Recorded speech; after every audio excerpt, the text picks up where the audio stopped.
Buenos días. Bueno, como dice, viene, como la gente debe saber, ahí hubo esta conferencia en Bogotá. Nosotros pudimos reunirnos con el presidente Petro 2 días antes y aprovechamos y estando allá pudimos conversar con algunos cancilleres, ministros, representantes de los países que estuvieron ahí, ¿no? Primero, celebrar la iniciativa, lo que demuestra que Venezuela sigue siendo un tema y que hay que mantenerlo y buscar una salida a esto, ¿no? No es mantener el tema nada más, sino que se construya una salida.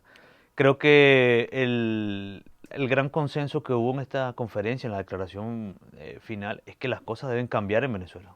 Si estuvieran bien, no estuvieran este tipo de iniciativas. En Venezuela hay que cambiar las cosas.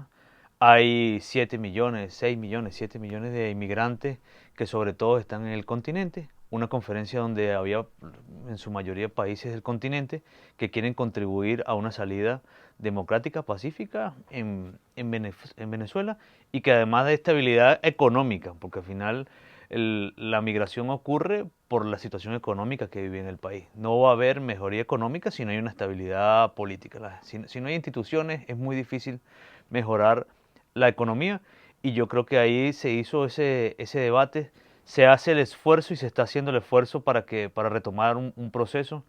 Creo que el presidente Pedro tiene claro, somos un país que compartimos 2.200 millones, 2.200 kilómetros de frontera y que sabes que incide, lo que pasa de un lado de la frontera incide en el otro. Y yo creo que ya hay un compromiso de lograr que en Venezuela haya estabilidad y haya democracia, que podamos lograr elegir libremente en una elección. Y como dijo todo, creo que hubo el gran consenso en toda la conferencia, es que aunque la crisis económica en Venezuela no es culpa de las sanciones, es difícil salir de la crisis con las sanciones, pero para vivir en un país sin sanciones, que al final lo que todos queremos, debe haber democracia, debe haber pasos firmes hacia rescatar el respeto a la Constitución. Y bueno, aquí estamos haciendo ese esfuerzo.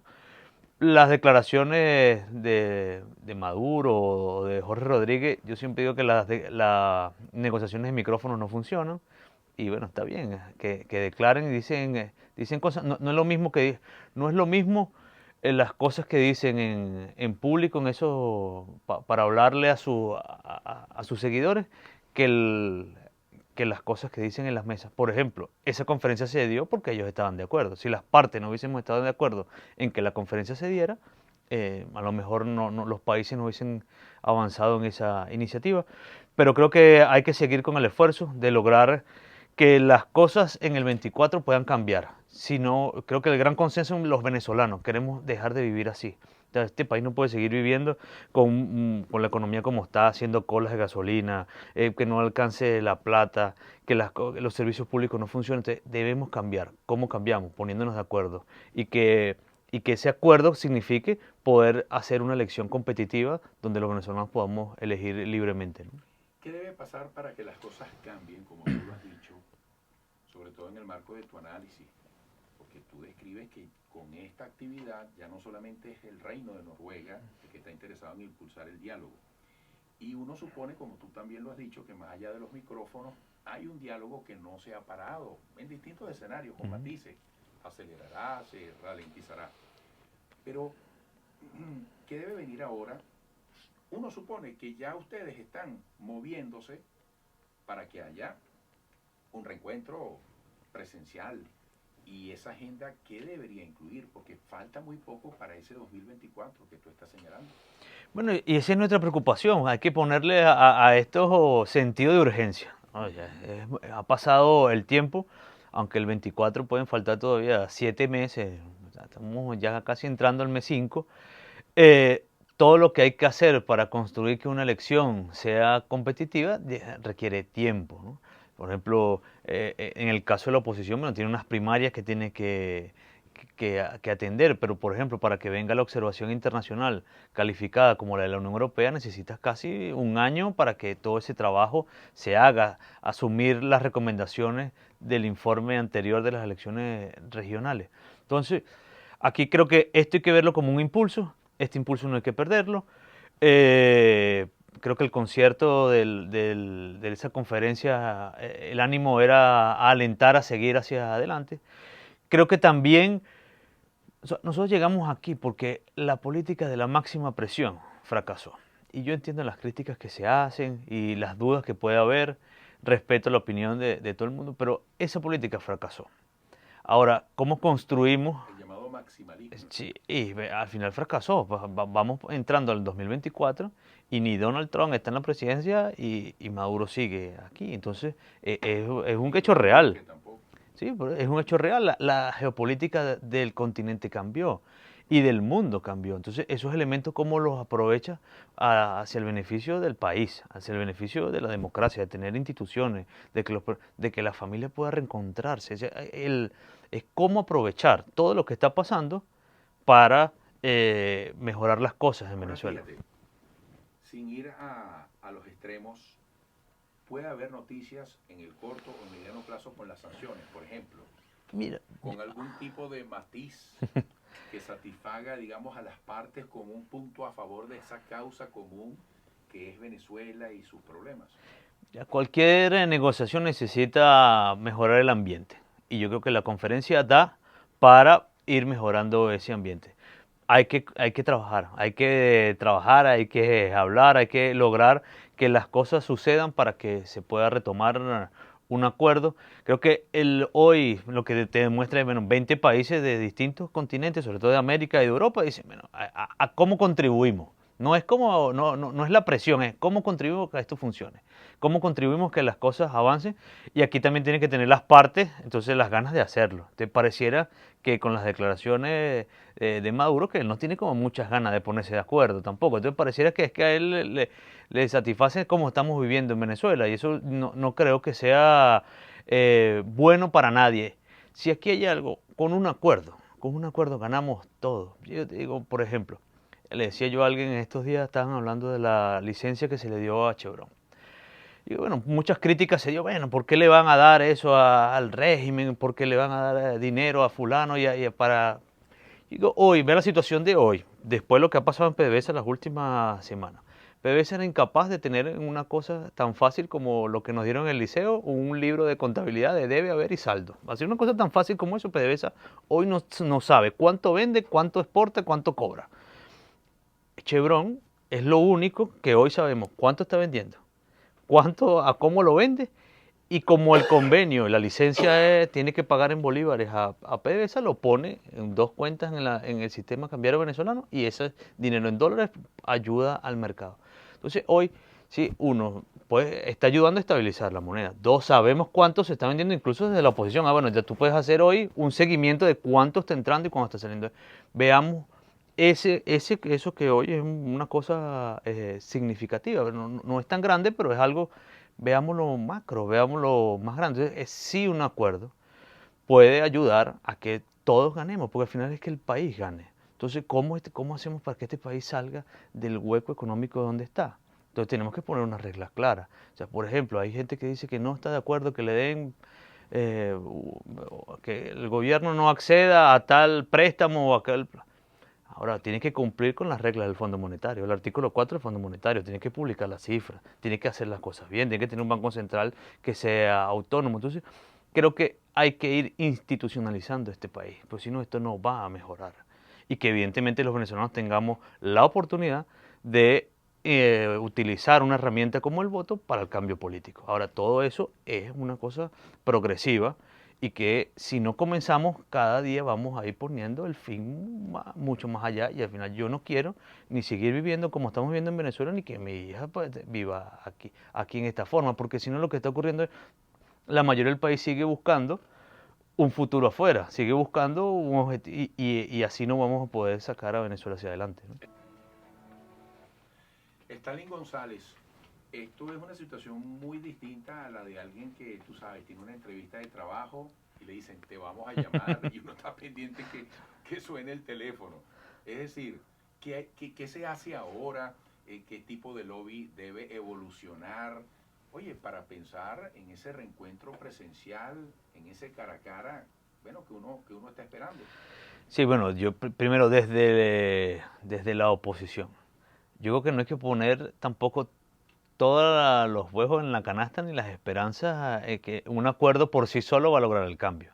si nosotros no trabajamos en la reunificación de la oposición, de construir una alianza mucho más grande, de ser una alternativa con la gente, por un lado, y construir ese proceso de primaria que sirva como un hecho político, que construya el impulso para ir a la elección presidencial y no solamente como lo ven algunos, que es una cosa para ver quién es candidato presidencial, o sea, esas cosas tienen que hacerse a la par. Un acuerdo por sí solo, el acuerdo, la negociación es una herramienta, no es un fin en sí mismo. Entonces, nosotros tenemos que prepararnos para hoy, para retomar y reencontrarnos con la gente, conectarnos de nuevo con la esperanza de la gente y hacer una alternativa. Y a la par construir esa unidad mucho más grande. Hoy la plataforma unitaria sí es el centro o es el espacio donde la coalición donde más fuerza tiene la oposición, pero la oposición es más grande que la plataforma unitaria. Entonces, ¿cómo hace para ayudar y que eso crezca?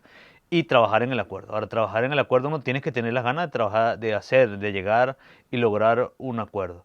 Creo que además la contraparte, en este caso Maduro, bueno, tiene que dar señales de que sí quiere un acuerdo, de que sí está dispuesto a que las cosas mejoren en Venezuela, de que las cosas, que podamos tener la oportunidad de vivir en un país mejor. O sea, yo creo que también Maduro tiene que ponerse, o sea, si uno se pone haciendo el ejercicio de su lugar, yo imagino que él no quiere quedar en los libros de historia como que el que acabó con Venezuela. Entonces, bueno, ¿qué tiene que hacer? Yo entiendo que tenemos que mejorar el ambiente para que las... Pero ¿qué más quiere? O sea, ¿qué más quiere? 20 países diciéndole, bueno, ¿cómo te ayudamos? Porque no es la amenaza. O sea, no es la amenaza, haz tal cosa, porque si no, no. ¿Qué hacemos? ¿Cómo contribuimos? Y yo creo que aquí hay que, bueno, ¿qué hacer?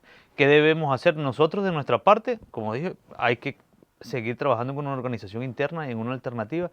Ahora seguir mostrando y hablando con los países, con las naciones, con el liderazgo, para que se pueda lograr ese acuerdo. Un acuerdo que además construya, que logre que los venezolanos podamos vivir bien. Creo que hay que aprovechar esta iniciativa de Petro. O sea, Petro al final creo que lo está haciendo desde, con todas las dudas que podamos tener de Petro.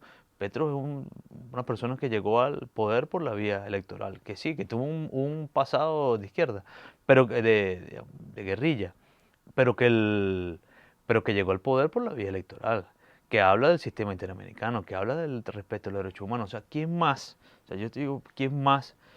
A, a Petro lo inhabilitaron en su momento y luchó para que le quitaran la vida. Y hoy Petro es presidente porque el sistema interamericano tomó una decisión y lo habilitó. O, por ejemplo Lula. O sea, yo entiendo toda la lucha que tuvo Lula para llegar a ser presidente. Porque a priori nosotros dijimos, ah, bueno, son de izquierda, no son amigos nuestros. No, nosotros tenemos que hablar con todo el mundo. Al final es el interés de que los venezolanos vivamos bien. Ahora fíjate, Stalin, ustedes tienen que hablar con todo el mundo. Por supuesto está este proceso de diálogo hacia negociaciones, pero también hay que, dentro de ese, todo el mundo está el país. Estoy yo, bueno, están tus vecinos. Y queremos saber tantas cosas, como por ejemplo, y yo la otra vez también te lo tocaba, y Maduro lo volvió a citar en días previos a la cumbre. Mira, cuando van a desembolsar los 3.200 millones de dólares para el acordado plan social con supervisión de la ONU. Es decir, rendición de cuentas, porque hay unos bienes en el exterior. Ese no puede ser un tema abstracto, eso tiene que definirse en dinero. Es decir, parte de la reconexión que se necesita entre los venezolanos y sus políticos es que se nos hable claro. Que, oye, que uno se siente interesado. Ah, mira, están de acuerdo en que hay tanto representado en ese dinero. ¿Y qué pasó con Citgo? ¿Y qué pasó con Monómero? ¿Y quiénes son responsables dentro de la oposición? Es decir, reconocer los errores propios, para ir construyendo un camino de confianza. Esa parte, chico, que es objetiva, ¿tú crees que pueda tener más luz? ¿Tú crees que en un momento dado pueda ser más accesible al conocimiento, al manejo de los venezolanos? Mira, por ejemplo, la experiencia del fondo. ¿Cuál es la realidad hoy, el estatus del fondo? Nosotros teníamos un proceso de acuerdo con el tema del fondo, hablamos sobre el sistema eléctrico, sobre el sistema de salud, nos pusimos de acuerdo, bueno, cuáles son, en dónde se va a invertir ese dinero, cómo estabilizamos el sistema eléctrico, cuáles son las inversiones, cómo contribuye con más megavatios, con transmisión. Con el tema de salud, bueno, cuáles son los hospitales, cuáles son las necesidades, y nos pusimos de acuerdo muy detalladamente, esos planes están muy detalladamente. hay que buscar ese dinero que está congelado. Ahora, las partes son los que tenemos que ir a los bancos. O sea, yo no me puedo aparecer en un banco mira, aquí yo tengo un acuerdo que firmé en México para que esta plata que está aquí congelada la pase de este banco a este banco.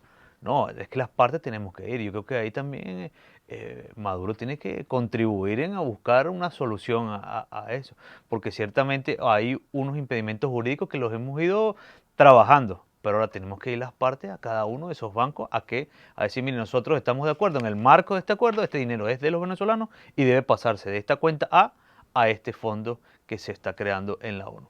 Ellos también tienen que ayudar, ¿no? Eso nunca fue una decisión, no nos comprometimos nosotros solos, ellos también tienen que ayudar. Y que creo que el fondo, o sea, ese, por ejemplo, hay que retomar ese tema, aunque nosotros hemos seguido trabajando por nuestra parte, pero necesitamos de la contraparte para avanzar. Entonces yo digo, Maduro, más allá de la retórica y todo lo que dice y todas las cosas, ajá, ¿cómo contribuyes de verdad en la mesa? ¿Cuál es tu verdad? O sea, al final, ¿Maduro quiere o no quiere una elección competitiva? ¿Maduro quiere o no quiere que las cosas mejoren en Venezuela? Entonces, de verdad está enfermo de poder. Entonces, si eso es lo que proyecta, entonces vamos a desnudarlo.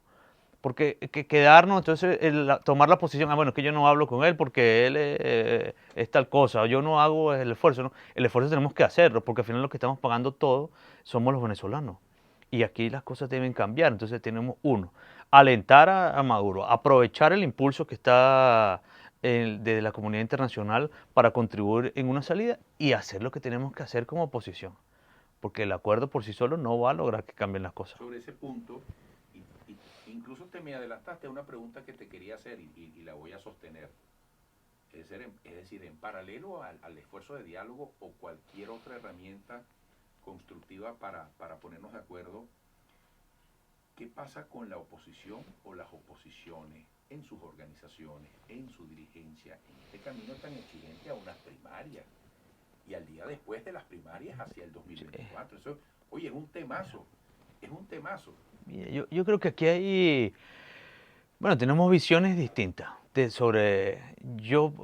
por ejemplo, nosotros y el partido cree que las primarias tienen que ser algo más grande que elegir un candidato, que debe ser una oportunidad para crear un gran movimiento en el país, que haya participación, que logremos que desde Casalta 3, Guiria y en el Amazonas haya un centro de votación. ¿Cómo hacemos eso? ¿Cómo hacemos para que la mayor cantidad de gente vote, participe en ese proceso? ¿Cómo hacemos logísticamente y organizativamente para que todos los venezolanos tengan la oportunidad de tener? Tenemos un tema con el CNE, porque al final el Consejo Nacional Electoral es el que tiene la capacidad logística y organizativa de montar un proceso de esa magnitud. Entonces, hay algunos que creen y quieren es montar unas primarias en las ciudades, en una cosa concentrada en las élites y que sean las élites las que decidan quién es el candidato. Así no vamos a conectar con la gente. Así no vamos a lograr que eso sea un movimiento que nos conecte y nos reconecte con la gente y sea un impulso para la elección presidencial. Entonces, eso es una decisión importantísima. Entonces, se hace unas amenazas pues, discutamos, porque lo que están planteando es unas primarias de élite, es unas primarias de ciudades, es una primaria de solamente la clase media. No, ¿cómo hacemos para que este país se involucre? ¿Cómo hacemos para que este país sea un movimiento grande y que esas primarias sean exitosas y que más allá de elegir un candidato, construyas y reconectes y construyas una fuerza que reconecte con el país? Y esa es la discusión que está. Entonces, las amenazas que se plantean desde algún sector, eso no contribuye ni ayuda. Hoy, ¿cómo hacemos para construir y para que este proceso sea más grande? Todas las dudas y todo lo que se nos dijo para la elección del 21 de noviembre. Pero vamos ya casi 2 años de esa elección. ¿Fue bueno o malo haber participado en ese proceso? ¿Fue bueno o malo que haya venido la observación internacional? ¿Cómo se construyó ese proceso? Fue casi 4 millones de personas que votaron por la oposición. Bueno, que el régimen tiene un plan con el tema de las tarjetas y el secuestro de las tarjetas y todo el tema que hay con el Poder Judicial y quién controla los símbolos de los partidos.